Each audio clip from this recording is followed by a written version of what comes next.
신뢰와 약속이라는 제목으로 말씀을 나누기를 원합니다.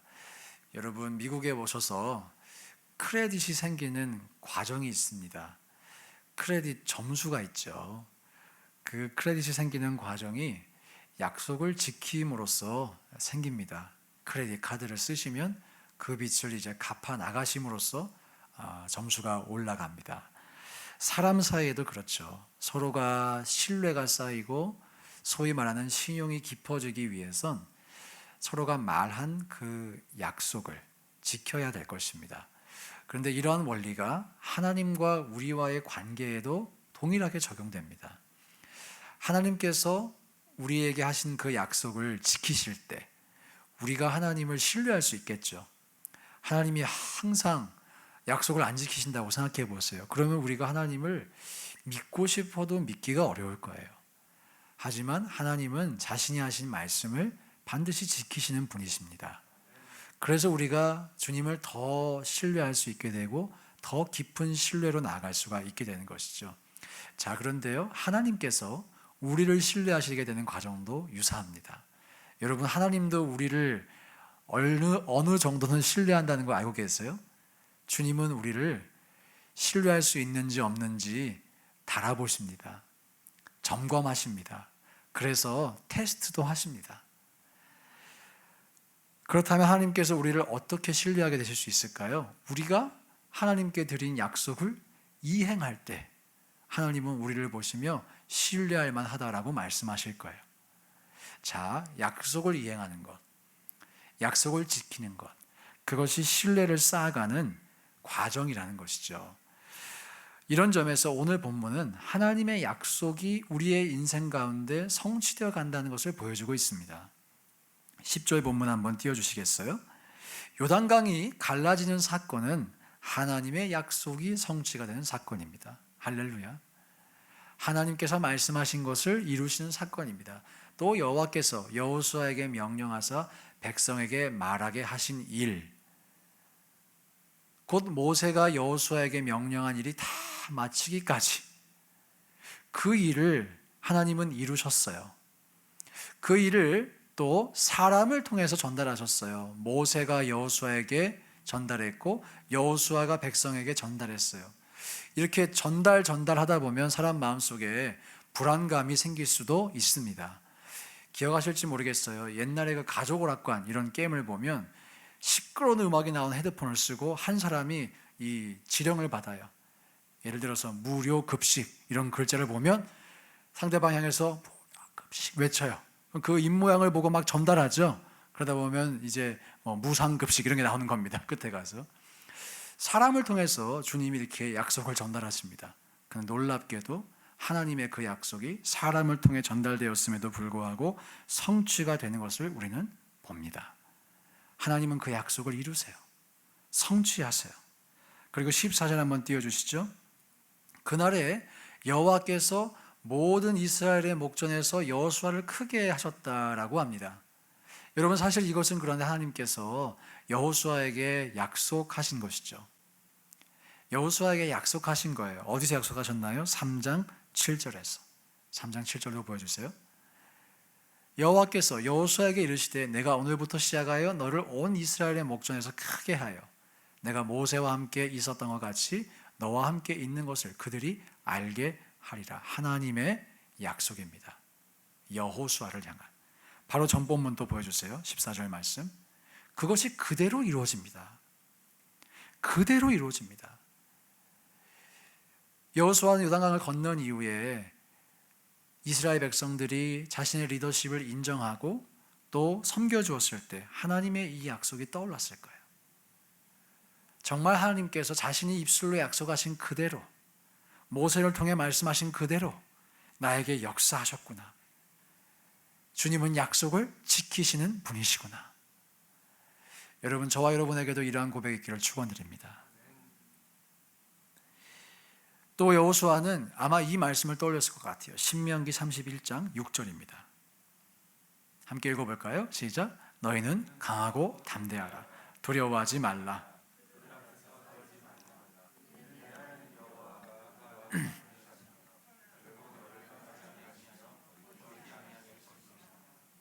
네. 이것은 이스라엘이 민족적으로 다 같이 받은 약속입니다. 여호수아도 이스라엘 민족의 한 사람으로서 제너럴하게 이 말씀을 받은 사람이죠. 그런데 또한 그는 스페시픽하게, 우리가 알듯이 여호수아 1장에 보면 저 문구 그대로, 저 약속 그대로 하나님께서 강하고 담대하라고 말씀하셨어요. 내가 너와 함께 하겠다. 그리고 너를 떠나지 아니하겠다. 또 버리지 않겠다. 이 약속을 여호수아에게 주셨어요. 그리고 요단강을 건넜을 때 정말 그 약속이 실현되었음을, 이루어졌음을 고백하지 않을 수가 없었을 것입니다. 자, 여러분, 그런데 저 약속, 우리를 향한 약속인 줄로 또한 믿으시길 축복합니다.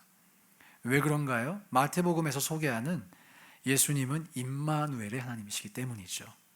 성령으로 우리와 영원히 함께 하시는 하나님이시기 때문이죠. 마태복음의 시작도 임마누엘이고 끝도 임마누엘입니다. 하나님께서 우리와 함께 하십니다. 주님이 내 안에 계십니다. 또 우리가 방금 찬양했던 것처럼 주님이 여기 계시기에 우리는 깊은 바다도 반석처럼 여기고 걸어갈 수 있는 줄로 믿습니다. 자, 여러분이 이 말씀을 개인적으로 받으실 수 있기를 축원드립니다. 개인적으로 믿으실 수 있기를 축원드립니다. 저 개인적으로도 저 신명기 31장 6절 말씀은 저에게 레마의 말씀으로 임했던 말씀이에요. 언제 임했느냐? 제가 군 생활할 때 소위 시절에 이제 결혼을 앞두고 간절하게 기도했어요. 그 장교 독신자 숙소에서 BOQ라고 하는데요. 거기서 밤마다 기도했어요. 밤마다 기도하면서 이 일생일대의 중대한 결정을 앞두고 주님, 이 결혼이 정말 주님이 기뻐하시는 결혼입니까? 저 솔직히 믿음 안 보고 얼굴만 보고 있어요. 그래도 주님 기뻐하십니까? 절반은 농담이고요. 누구랑 결혼하는 건 너무 중요하잖아요. 내가 혹시 결혼과 목회에서 실패하면 어쩌지? 목회자는 이혼하면 끝장입니다. 그러니까 이거 결혼 생활 다 실패하면 어쩌지? 그런 불안감이 있더라고요. 그런 불안감 가운데 주님 응답을 주세요. 응답을 주세요. 밤마다 기도하는 가운데 저 말씀을 받았어요. 다시 한번 띄워주세요. 내가 너를 떠나지 않으리라. 또 버리지 않으리라. 저기 forsake you가 버리지 않겠다는 거잖아요. 저 forsake의 의미 중에는 너를 실패시키지 않겠다 이런 의미도 있어요. 제가 그래서 저 말씀을 그때 받고 주님이 나와 함께 하시는구나. 주님이 이 결혼을, 이 인생의 여정을 실패하게 만드시지 않으시겠구나. 그 믿음이 생겼어요. 그 믿음이 생겼어요. 그래서 많이들 이미 들으신 간증이지만 미국 유학 올 때 2015년도 11년 전에 유학 올 때 개념도 없기도 했지만 진짜 믿음만 가지고 왔어요. 돈을 안 가지고 왔어요. 그래서 2개월 만에 웰스파고 통장 잔고가 얼마가 됐다? 빵원이 됐어요. 할렐루야. 예. 아멘이 없으신데 감사합니다. 예, 불쌍해 보여서 빵원이 됐어요. 그럼 보통 사람들 생각에 빵원 되면 어떻게 합니까? 한국 돌아가자 이제. 그런 생각을 하잖아요. 그런데 계속 전진했어요. 계속 앞을 향해. 주님이 약속하셨어. 주님이 나와 함께 하시겠다고 약속하셨어. 떠나지 않겠다고 약속하셨어. 버리지 않겠다고 약속하셨어. 그래서 정말 그 빵원에서 몇백 불 냈다가 다시 내려갔다가 다시 올라갔다가 참 그거를 반복하는 가운데 살아갔던 것 같아요. 코로나 터질 줄 몰랐지만 코로나에 또 개척도 했어요. 아무런 보장도 없이 개척하러 왔어요. 그때 카드 빚이 얼마 있었다? 2만 불. 할렐루야. 예, 부자 됐습니다. 예, 빵원에서 마이너스 2만 불이 됐어요. 예, 이런 걸 이제 전문 용어로 알거지가 됐다 이런 말합니다. 근데 하나님께서 나와 함께 하시는 게 믿어져요. 앞으로도 떠나지 않으실 거라고 믿어요. 임마누엘의 약속이기 때문에.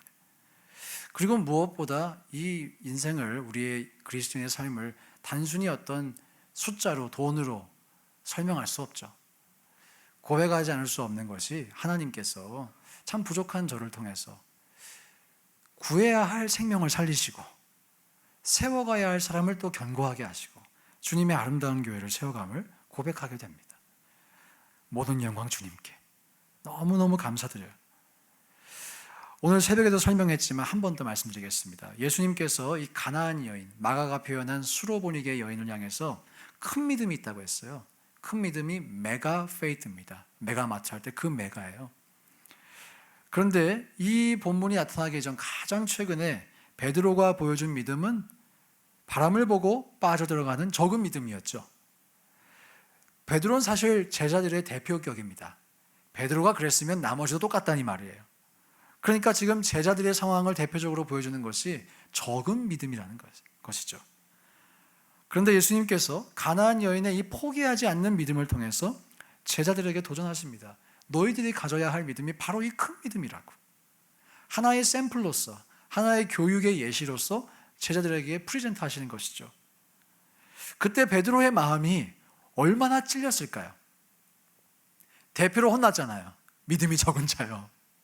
왜 바람을 보고 빠져들어가느냐? 베드로는 깨달았어야 합니다. 그렇게 깨달았을 거예요. 내가 큰 믿음이 있었다면 내가 이 풍랑 위를 걸을 수 있었구나. 나 분명히 몇 발자국 걸었는데 내가 정말 견고한 믿음이 있었다면 내가 그 물 아래로 빠지지 않을 수 있었겠구나 라고 깨달았겠죠. 그것을 깨달았다는 것을 우리가 어떻게 확신할 수 있습니까? 나중에 사도행전에 가면 그들은 풍랑이 찾아와도 어떠한 고난이 찾아와도 앞으로 전진합니다. 오히려 주를 위해 박해받는 것을 기쁘게 여깁니다. 정말 큰 믿음의 사람이 된 것이죠. 사랑하는 여러분, 우리가 종종 인생의 풍랑이 오면 어떻게 기도합니까? 이 풍랑을 빨리 잠재워 주소서라고 기도합니다. 그렇죠? 그게 마태복음 8장이에요. 풍랑을 잠재워 주세요, 주님. 그게 우리가 종종 하는 기도입니다. 그런데 주님께서 마태복음 14장에서 제자들의 그 풍랑을 만남을 통해서 가르쳐 주고 싶으셨던 것이 무엇입니까? 너희들 굳이 풍랑을 잠재워 달라고 기도할 필요 없다는 거예요. 너희들에게 정말 큰 믿음이 있다면 너희는 그 풍랑을 무시하고 풍랑이 있든 말든 너희들이 할 일을 할 수 있다는 거예요. 하나님의 뜻을 이룰 수가 있다는 거예요. 그것을 깨닫습니다. 그래서 그들은 인생의 풍랑이 다가와도 쫄지 않아요. 도리어 담대하게 하나님의 교회를 세워갑니다. 할렐루야. 여러분, 저와 여러분이 가져야 할 믿음이 이러한 믿음이라고 믿습니다. 하나님은 오늘 우리에게 도전하셨어요. 이 믿음을 가지라는 거예요. 이 믿음 더욱 굳세라. 이 믿음을 가지라. 우리가 또한 요단강을 건너게 하신 하나님을 통해서 무엇을 보아야 될까요? 이미 설명한 것처럼 홍해와 요단강의 구도가 있어요. 홍해는 은혜로 갈라주셨어요. 요단강은 믿음으로 발을 내딛어야만 했습니다. 은혜와 믿음, 이 구도가 있습니다. 광야 생활은 홍해로 시작해서 요단강으로 마무리가 되죠. 우리가 천국으로 가는 그 여정은 은혜로 시작해서 믿음으로 완성됩니다. 이 원리를 우리가 배우자고 했어요. 그런데 특별히 오늘 본문에서는 우리가 약속하신 하나님께서 실제로 그 약속을 지키실 것을 믿기만 한다면 요단강 그까짓 거 아무것도 아니라는 거예요. 그 부분에 우리가 주목해 보자는 것이, 그까짓 거 아무것도 아니라는 거예요. 베드로의 이야기, 가나안 여인의 이야기, 정말 우리가 무엇을 배워야 될까? 말씀드린 것처럼 정말 믿는다면 풍랑은 아무것도 아니라는 거예요. 요단강은 아무것도 아니라는 거예요. 이것은 여러분 믿음의 문제입니다. 믿음의 문제. 하나님은 다시 한번 우리가 그런 믿음으로 살기를 원하십니다. 여기서 질문해 봅시다. 여러분의 인생에 지금 요단강이 왜 있을까요? 여러분의 인생에 지금 풍랑이 왜 있을까요? 이 요단강 좀 갈라주세요. 이 풍랑 좀 없애주세요 라고 기도하는 분 많이 계시죠? 근데 왜 그 풍랑이 여전히 있을까요? 믿음을 사용해서 그 바다 위를 걸으라는 것 아닐까요? 여러분이 믿음이 성장하기를 기도하실 텐데, 우리 그런 영화의 유명한 대사도 있죠. 인내를 주세요. 그러면 인내를 주시는 게 아니라 인내할 수 있는 상황을 주시고, 사랑하게 해주세요. 사랑을 주세요 하시면 사랑할 수 있는 환경을 주신다고. 여러분, 하나님께서 우리 인생 가운데 허락하신 요단강과 이 풍랑, 우리가 더 강건한 믿음의 사람이 되기 위한 기회일 수 있습니다. 기회일 수 있습니다. 그리고 때때로 하나님께서는 양보하지 않으실 때가 있어요. 주님, 두렵습니다. 주님, 제 마음이 정말 두렵습니다. 곤고합니다. 연약합니다. 이것 좀 없애주세요. 이 문제 주님이 해결해 주세요 라고 기도해도 해결을 안 해주실 때가 있다는 거예요. 그때는 그 바다 위를 걸으라는 것입니다. 내가 걷기를 원하는 하나님의 의지가 담겨 있는 것이에요. 그때는 하나님의 뜻이 이루어질 때까지 주님도 양보하지 않으신다는 것이에요. 여러분, 저와 여러분 모두가 이 믿음의 소유자 되시기를, 또 이 믿음의 성장을 경험하시기를 주님의 이름으로 축복합니다. 또 관련해서 한 가지 말씀드리고자 합니다. 그렇기 때문에 하나님과 교제하는 것이 너무 중요합니다. 특별히 말씀을 통해 약속을 받는 훈련이 너무나 중요합니다. 오늘 여호수아도 약속을 받은 거죠. 요단강을 가서 가르라고 약속을 받은 거예요. 그 약속이 있으면 하나님의 뜻이 실현되는 삶을 사는 거지만, 그 약속이 없으면 이게 뭘까요? 약속 없으면 객기입니다. 그죠? 약속이 있고 없고의 차이는 어마어마한 것이에요. 아까 저도 말씀을 드렸죠. 제가 군생활 할 때 그 군 관사에서 기도하며 하나님께서 저에게 레마의 말씀으로 이것을 감동하여 주셨다라고 했잖아요. 주셨어요. 그것을 믿었기 때문에 통장 잔고가 빵원이 돼도 버티는 거지. 그 말씀이 없는데, 약속이 없는데 버티면 그걸 똥꼬집이라고 하는 거예요. 빨리 철수해야죠, 빨리. 자, 여러분, 그런데 여러분은 그 레마의 말씀을 받는다는 것을 알고 계세요? 여러분의 신앙의 여정 가운데, 아, 이게 레마의 말씀이구나, 나에게 주어져 보신 경험이 있으시냐는 거예요. 이거 있으셔야 됩니다. 참고로 이거는 아무리 말로 설명해도 어떻게 설명이 잘 안 돼요. 여러분, 벨기에 초콜릿 맛을 한번 설명해 보세요. 달고 쌉싸름하고 쓴맛이 조금 나고 입에서 사르르 녹는 것이, 이거 안 되죠? 예, 그거나 설탕이나, 그죠? 이게 안 돼요. 정말 안 돼요. 경험해 보셔야 돼요. 여러 번 말씀드립니다. 수영은 교과서로 배울 수 없어요. 수영은 강의로 배울 수 없어요. 물에 들어가서 떠보셔야 돼요. 그렇죠? 자전거 책으로 배울 수 없습니다. 페달을 밟아 보셔야 돼요. 여러분, 이렇기 때문에 우리가 큐티하는 거예요. 가정예배 드려보자고 하는 거예요. 꼭 이거 하자고 할 때 안 하는 분들 계셔요. 예. 안 할 이유가 있습니까? 안 할 이유 없으면 해보세요.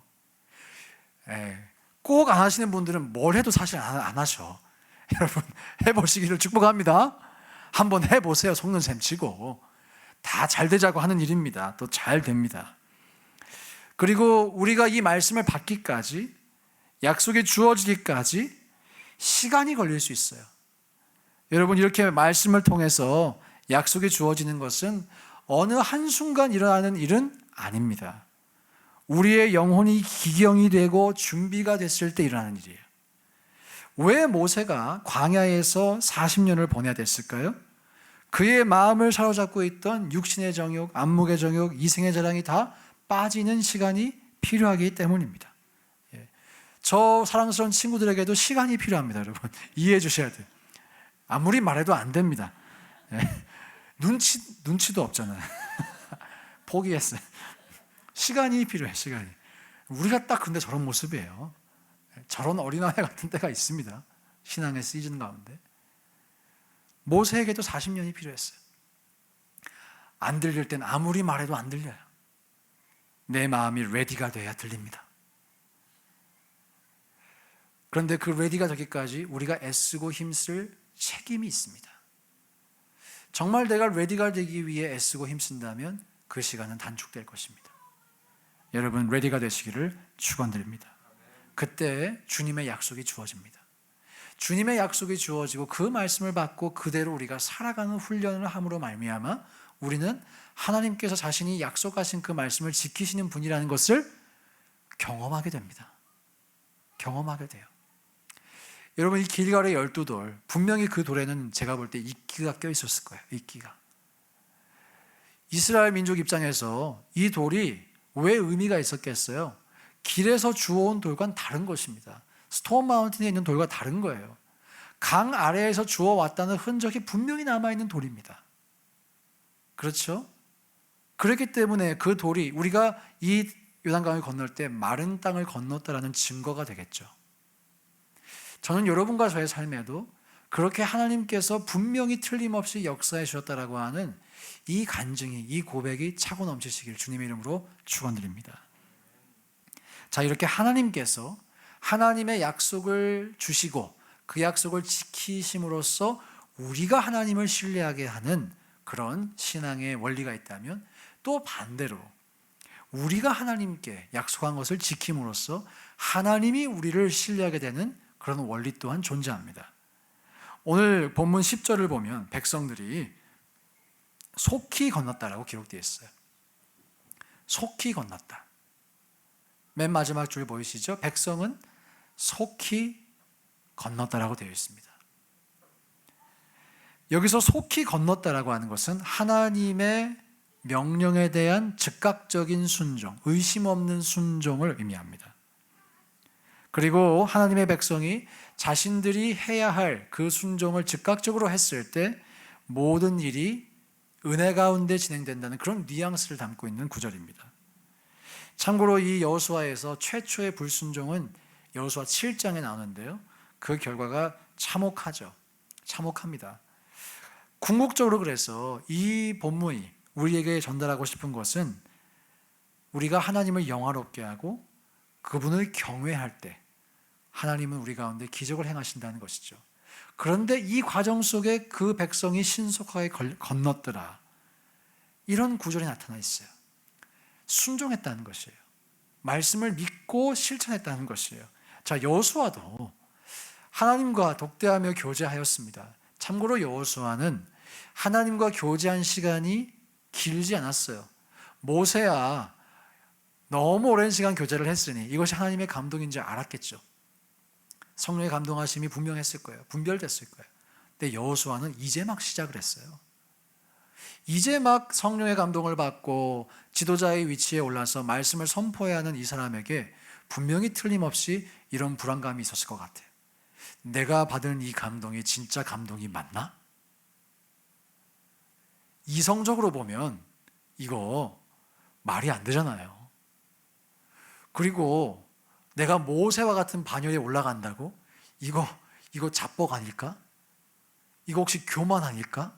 내가 만들어낸 하나님을 내가 스스로 만들어내서 그분의 음성을 나 혼자 들었다는 자기 기만 아닐까? 이런 정상적인 어떤 고민이 왜 없었겠어요? 여호수아에게도 받은 말씀을 그대로 전하는 데에는 믿음과 용기와 결단이 필요했습니다. 그리고 그는 그렇게 행동했어요. 그렇게 행동했어요. 또 한 가지 백성의 순종과 신실함이 드러나는 대목이 오늘 본문 12절에 있습니다. 한번 읽어볼까요? 시작. 르우벤 자손과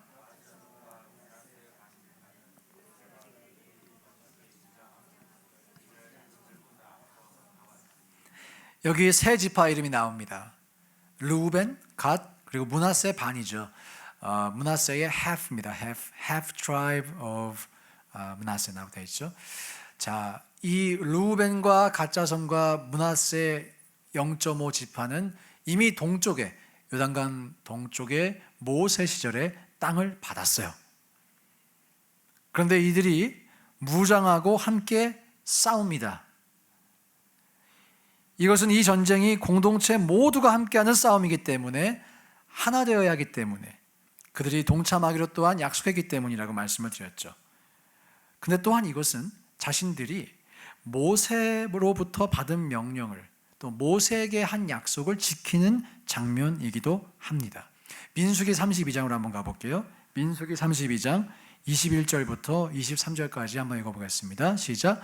너희가 다 무장하고 여호와 앞에서 요단을 건너가서 여호와께서 그의 원수를 자기 앞에서 쫓아내시고 그 땅이 여호와 앞에 복종하게 하시기까지 싸우면 여호와 앞에서나 이스라엘 앞에서나 무죄하여 돌아오겠고 이 땅은 여호와 앞에서 너희의 소유가 되리라마는 너희가 만일 그같이 아니하면 여호와께 범죄함이니 너희 죄가 반드시 너희를 찾아낼 줄 알라. 여기서 너희가 바로 이 세 지파예요. 자, 25절 말씀 또 읽어보겠습니다. 시작. 갓 자손과 루벤 자손이 모세에게 대답하여 이르되 주의 종들인 우리는 우리 주의 명령대로 행할 것이라. 자, 보이시죠? 지금 약속합니다. 갓 자손과 루벤 자손이 모세에게 약속합니다. 그런데 사실 이것은 하나님에 대한 약속이었죠. 그리고 오늘 본문에서 그들이 무장을 하고 요단강을 건너갑니다. 자기들이 받은 땅, 거기서 안주할 수 있죠. 우린 이미 받을 걸 다 챙겼어. 우린 이미 소기의 목적을 이루었어. 그러니까 나는 안 싸워도 돼. 싸우면 피해만 있지. 싸우면 우리 지파의 수가 줄어들기만 하지. 나 여기서 손 뗄래 라고 하지 않았어요. 그들은 약속을 이행합니다. 여러분, 길갈의 돌이 몇 개인가요? 12개입니다. 9개가 아니에요. 저 세 지파가 참여했어요. 12개입니다. 길갈의 12돌은 그 돌이 단순히 요단강에서 건져 올렸다라는 그 자체로도 의미가 있지만 12개라는 것에 의미가 있어요. 갓 자손, 루벤 자손, 그리고 므낫세 지파가 책임을 이행하는 모습을 보여주고 있어요. 그래서 12개입니다. 그리고 후대가 이 12개의 돌을 보며 배우라고 합니다. 후대가 무엇을 배웠을까요? 첫째, 요단강을 하나님이 갈라주셨다. 하나님께서 자신이 약속하신 것을 이행하셨다. 그리고 둘째, 그 약속의 이행 과정 속에 갓 지파와 루벤 지파와 므낫세 지파는 자신에게 임된 그 책임을 다하였다. 그들은 신의를 지켰다. 약속을 지켰다. 사랑하는 여러분, 약속을 지키는 사람들 되시기를 축원드립니다. 그래서 하나님이 신뢰할 수 있는 사람이 되시기를 축원드립니다. 인간도 신뢰를 줄 수 있는 사람이 되시기를 축원드립니다. 여러분, 사도행전에 이 사도 바울의 선교 여행을 보면 사도 바울이 위기에 처해 있을 때 그의 꿈에 환상 가운데 하나님께서 현몽하시는 때가 있어요. 그때마다 현몽하실 때마다 하나님께서 사도 바울에게 말씀하시는 그 센텐스를 보면요, 하나님이 바울을 참 신뢰하셨던 것 같아요. 강하고 담대하라고 말씀하시지만 그 마음 가운데에는 바울이 틀림없이 이 일을 감당해낼 수 있다는 그 신뢰가 있는 것 같아요. 여러분, 너무나 영광스럽지 않습니까? 우리도 주님이 보시기에 그런 신뢰를 드릴 수 있는 사람이 될 수 있기를 주의 이름으로 축복합니다. 저는 우리 여자 쇼트트랙 대표팀이 3000m 금메달 딸 줄 알았어요. 신뢰가 되더라고요. 최민정, 김길리. 오늘 1500m 그 금은 따는 거 저는 신뢰가 되더라고요. 예, 진짜 믿음대로 되더라고요. 할렐루야. 최민정이 1등 할 줄 알았는데 순서는 바뀌었지만 누군가를 볼 때 저 사람 정말 실력이 있어. 저 사람 정말 끈기 있게 노력해. 인간이 봐도 신뢰가 된 사람이 있습니다. 기대가 된 사람이 있습니다.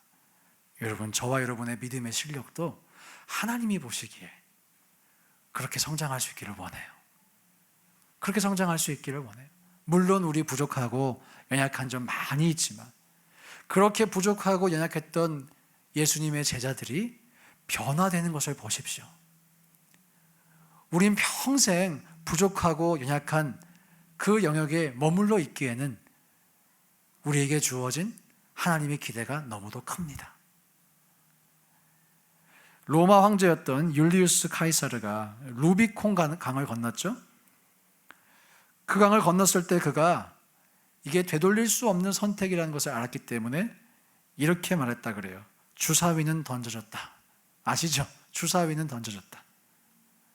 그는 하나님을 믿지 않았어요. 그런데도 상당히 담대했던 것 같습니다.